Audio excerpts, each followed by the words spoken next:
Hey guys, welcome to the Liberal Hive Mind, a channel solely focused on exposing the abundant hypocrisy of the left. Just cynical, man. I mean, frickin' liars, liars, liars. That's clearly what we're dealing with here. This was obviously an orchestrated, engineered by Democrats government shutdown. And already the dishonest, opportunistic talking points to shift the blame have been disseminated to all the frickin' Democrat bots, and of course the top politicians who are pushing the same thing. What we're seeing here is disgusting, it's manipulative, but it's also the Democrat playbook that they run every single time. Sabotage, hurt people, and then use that suffering that you caused as a cudgel against your political opponents. That is the Democrat modus operandi, and let's go ahead and talk about it. We got some stuff to get into, so let's roll the tape. Alright folks, so here comes the talking point that's been passed down to the Democrat bots as I stated. In comes Harry Sisson, relaying the Democrat script that he's paid to say. We have some major news. The United States government has officially shut down. It's 12:01 in the morning, East Coast time,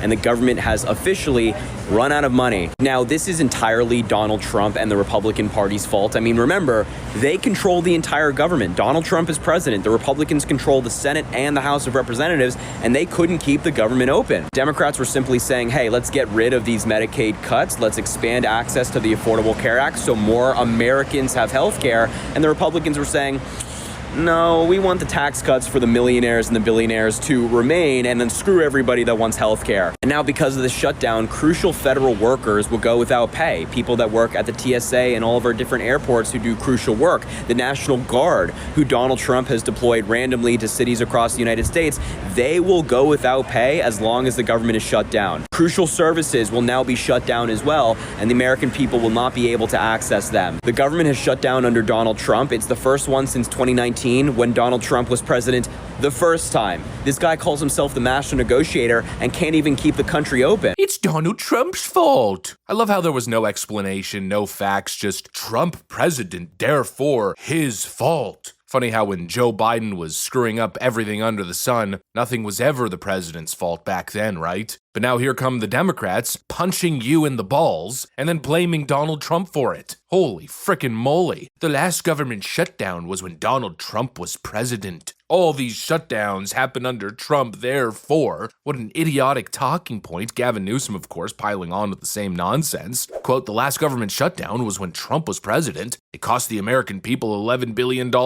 Almost like there's a pattern here. And again, just shows how these people think you're freaking stupid. But at least what he's saying is partially true. There is certainly a pattern here, you absolute doofus. It's called sabotage. Every time Republicans try to govern, Democrats sabotage. They obstruct and scream, oh look, it's Trump's shutdown. They manufacture the crisis, they script the outrage, from this to January 6th, I mean it's literally everything, and then push it through their shills and media allies to try to manufacture a faux reality. But how incredibly stupid is this? It's typical victim blaming. It's the same thing we were hearing from Democrats after Charlie Kirk's assassination. If you wanted Charlie Kirk to be alive, Donald Trump shouldn't have been president for the second term. Every time he's in office, this happens. 7 out of 10 of the largest protests in American history have happened under Donald. The same exact play. Oh, all of this violence and all of this sabotage and crazy shit coming from our side is happening when Trump is president. Oh, so there's clearly a common denominator there, and it's Donald Trump, right? No, it's you! You freaking insane people! They seriously think we're stupid. And the absolute worst part is just that there's levels to this, there's layers. What they're saying there is insulting enough to our intelligence, not to mention the manipulative, sociopathic nature of it, but then on top of it, what they're actually fighting for, this isn't about some core principle. It's not about smart, common sense policy that voters actually want.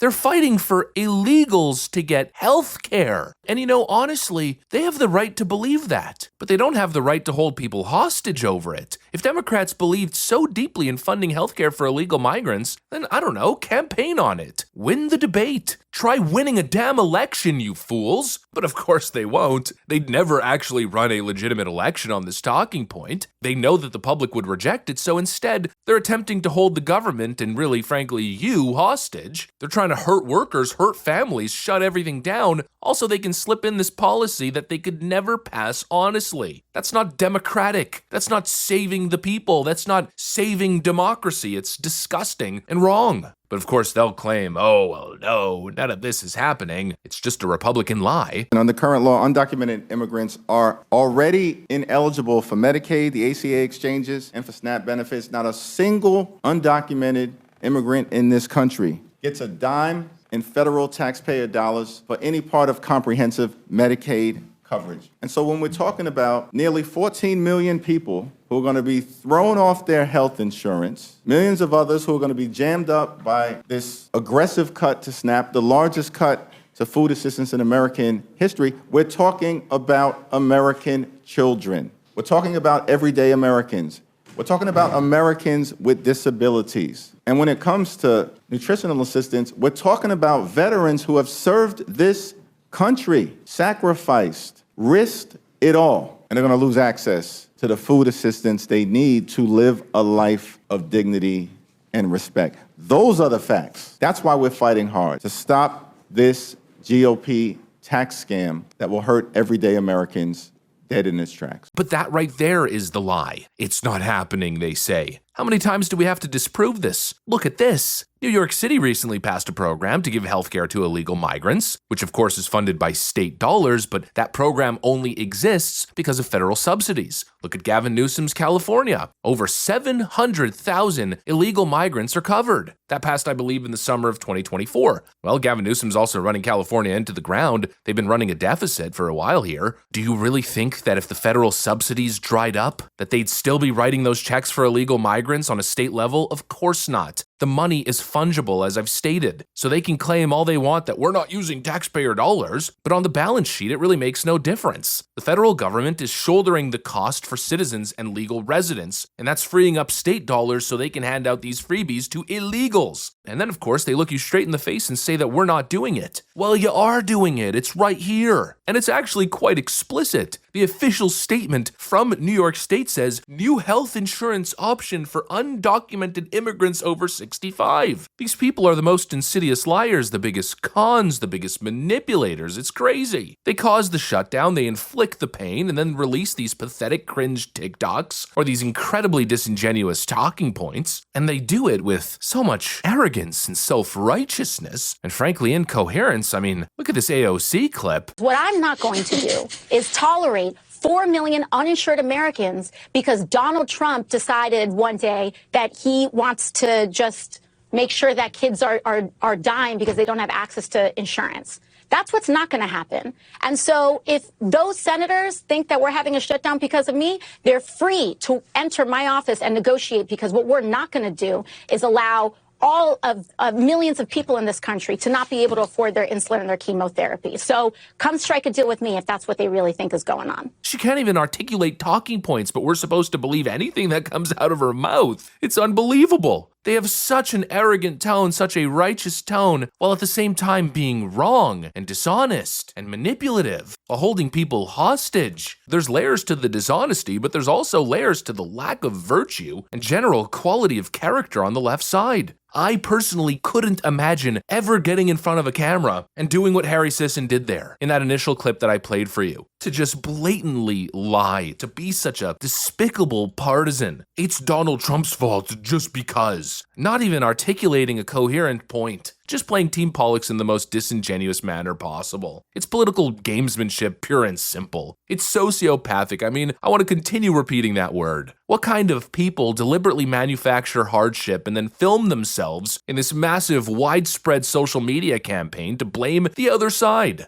This is a class of people that are so addicted to narrative and optics gaming that they see everything as branding and narrative opportunity, even causing pain to regular Americans. This is the Schumer shutdown. This is a Democrat government shutdown. This is the continued pattern that Gavin Newsom so clearly missed. Democrats holding people hostage, playing these hostage-taking stunts because they can't handle losing in the policy fight. They can't handle that Donald Trump is president. This is a full-blown tantrum from objectively bad people who would rather lie to your face than do the right thing. And I just hope people can see it as clearly as it's being presented. They think they're so slick. But what they're doing, I feel like, is so blatantly obvious to anybody paying attention. And I guess that's really the hope, right? Are people actually paying attention? Well, I guess we'll see come 2026. Anyways, that's pretty much what I got for you guys. Thanks for watching, and I'll see you on the next one.